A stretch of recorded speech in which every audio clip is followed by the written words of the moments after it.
Hey, welcome and congratulations. It must be a real buzz for you because everyone else has a bit of a buzz about you. So how do you feel?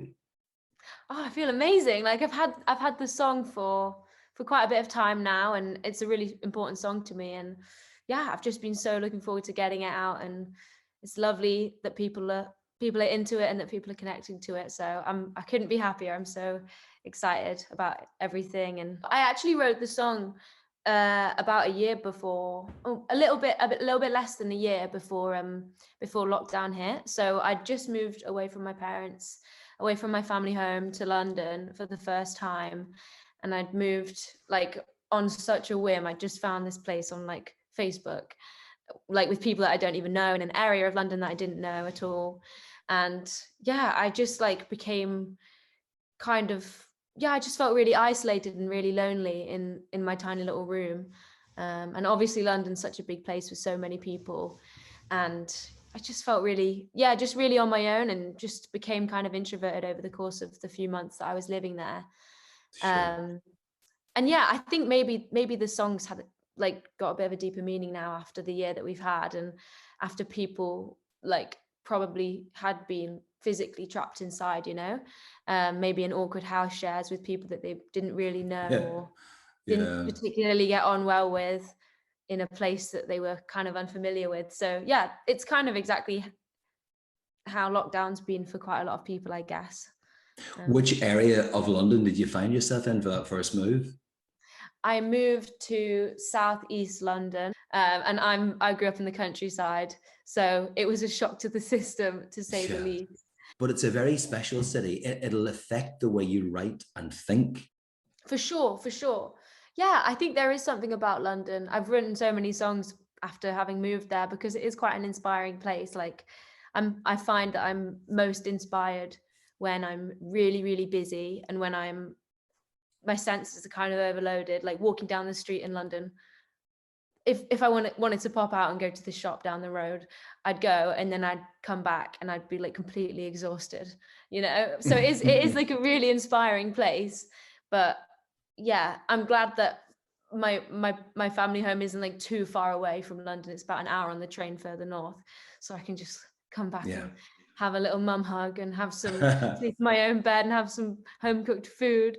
But yeah, it's definitely like an intense place for sure. It's like kind of like nowhere else. There's a real, obviously there's a real quality to what you do, but what I'm taking from it as well, whether it's Vanilla or Falling Asleep at the Wheel or the new single, but it seems to me you must have really perfected it in terms of sound, that I would imagine you weren't giving up till you got it just right. For sure. I mean, I've been writing songs for like a long time. I found this song that I'd written when I think I was like 6 the other day. It was March 2006, and I was like, I mean, it was awful, but it's kind of funny to see that I've kind of been writing songs for a long time.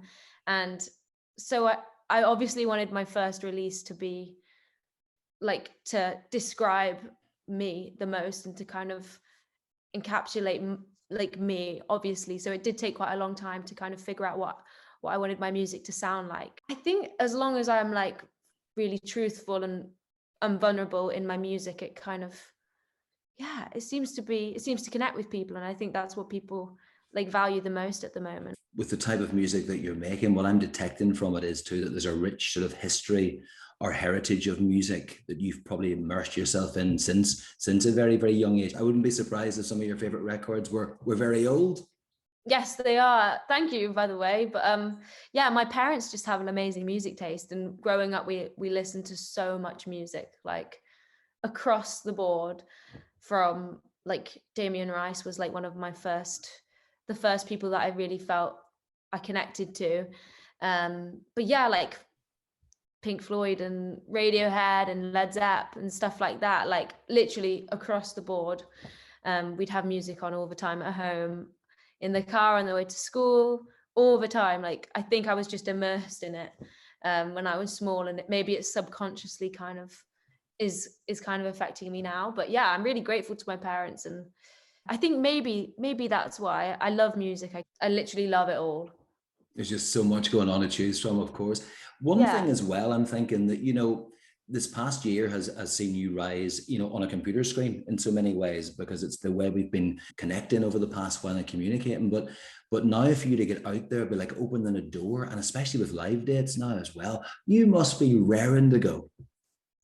I am. I mean, I'm a little bit terrified, just because it's funny. Like, I haven't really known any different. Like, my first song came out, I think it was before, I think it was last February or Okay. January or Yeah. something. And then we locked down in March. So everything's been over social media, and all of my interactions with like fans or people who listen to my music have been like over in my Instagram DMs or like in my YouTube comments or something like that. Like, I've never seen any physical proof that these people actually exist, like, Yeah. so it's going to be Yeah. funny. It's going to be weird, but I'm really looking forward to obviously like playing a live show, and just, yeah, it will be weird to meet somebody that's not like my dad, that like likes my music. You know what I mean? Yeah. Yeah. I'm ready for it. I'm having little dreams about it. You seem very happy in an interview scenario as well. A lot of people can write great songs and perform, but they're not the most comfortable in these sort of situations. Finding this okay? Are you enjoying the media trail as well? Yeah, for sure. I'm loving it. I mean, like, this is really the most exciting part of my day, like getting to have a conversation with someone, that's not my sister or my mum. So I'm very happy to be chatting to people about music. But yeah, I'm loving it all really. I think maybe I just feel really lucky that I'm able to still have some kind of career over like the past year, when lots of people have struggled to like continue with their jobs. So I just feel like really grateful, and I'm just making the most of it. Like, Yeah. I feel really lucky that I'm still able to work, and that I'm still able to like be busy. Yeah, I'm just grateful for it, and I'm soaking it up. And Yeah, you're just yeah, right to totally enjoy it along the way. thank you so much for having me. It's been such a pleasure to speak to you and catch up really soon. That would be so cool. You Let's do take it. good care. See you later. You too. See you later.